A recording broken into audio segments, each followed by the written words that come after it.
It is a time of war. The scribes and sorcerers of the land of Tyrannus have tapped into the power of the mysterious dragon runes. Though they comprehend only a fraction of the true potential of these artifacts, the rulers of the realm understand all too well that he who controls the dragon runes controls Tyrannus. Blinded by aspirations of power and covetous of the runes of their neighbors, the leaders of human, elf, undead, and Uthuk raise massive armies and march against each other. At the same time, brave heroes venture forth from their home cities on perilous quests in the hopes of claiming a dragon rune for their king and eternal glory for themselves.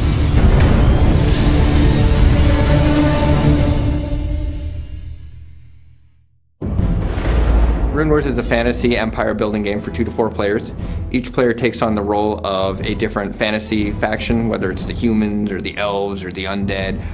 Each faction starts in their home realm and they're trying to expand out, conquer more territory, build up an army, and eventually conquer 6 dragon runes so that they can establish control over Tyrannus.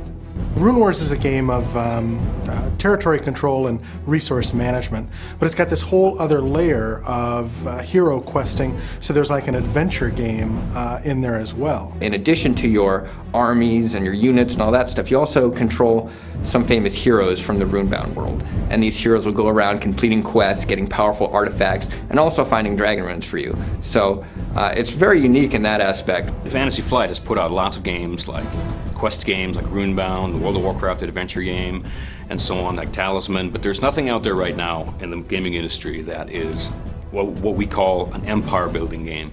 And that is where you get to experience everything on a high level. You get to command armies, you get to make decisions on resource management, you get to build cities, you get to send heroes on quests, and ultimately you get to crush your enemies. And that's awesome. One of the cool things about Runewars is that each faction has its own sort of unique personality and play style. First, for example, you've got the Deccan Lords, which are kind of a realm of humans, of man, very reminiscent of medieval Europe types. Their units have no magic, for example, but rather they have bowmen and footmen and siege towers and knights. You have the noble elves, who are very fast but kind of fragile. They've got a lot of archers that can attack quickly and that sort of stuff.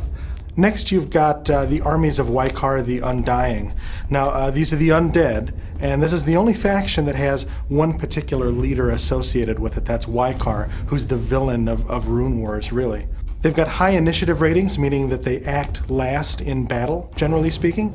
But he's able to, that is, Wykar's units are able to swarm their enemies. Finally, you have the Ethukulan, who are formerly a nomadic people that have become corrupted, and they've kind of allied with some demonic forces, and they've started to mutate and kind of gone down this wrong path, and they've got these crazy berserkers and warlocks, and they've got a couple of demons that are allied with them, and they're just not very nice guys. What's interesting about Runewars is that it's built of a modular board. Interconnected hexagons are sort of randomly distributed. Players take turns setting these hexagons down at the beginning of every game, so no 2 games are going to play exactly the same. Now, on top of that, maybe the coolest visual feature of Runewars are the 3-dimensional mountains. Mountain terrain is something that in game terms can't be crossed by armies, except armies that have the flying ability. Certain units do. In terms of the visual appeal, though, what these mountains do is they stand above, and 3-dimensional, above the rest of the board, and it really adds to the feel that you are a general standing over a sort of strategic map of your land. And we also have the faction sheets, which are these nice thick sheets that have dials attached to them so that you don't have to collect piles of tokens for how much wood and ore and stuff you have. It's all kind of adjusted straight there in front of you. Gameplay in Runewars is really measured in-game in years. And in a year, there are 4 seasons within the game, and each season has each player playing an order card for that season. At the start of the season, a season card is drawn. This tells you something that's going on in the world that everybody has to interact with. And once that's been resolved, everybody chooses what they want to do that season. each player has a hand of 8 cards, and these are different actions they can take. It's either to move my troops, to recruit new troops, to build strongholds, to harvest resources, and everybody simultaneously chooses what they want to do and puts it face down. Oh, in the spring of a year, you might play a recruit card. Then in the following summer, you might play a mobilize card. So what's cool about it is really you've got to figure out in advance kind of 4 moves ahead. And when the year begins, when spring begins, and you're able to go into other areas that you weren't at the beginning of the year, you really have to plan out when it is that you're going to maybe harvest your resources, build an army, move that army, and how you're going to do that 4 moves in advance. But when you finally sit down and you put out Runewars for your first game, we want you to invite your friends over, and we want the first thing out of their mouths to be cool. You know, that's awesome, we're playing that. We hope that people sort of forget time and space when they're playing. We hope that they get in the zone.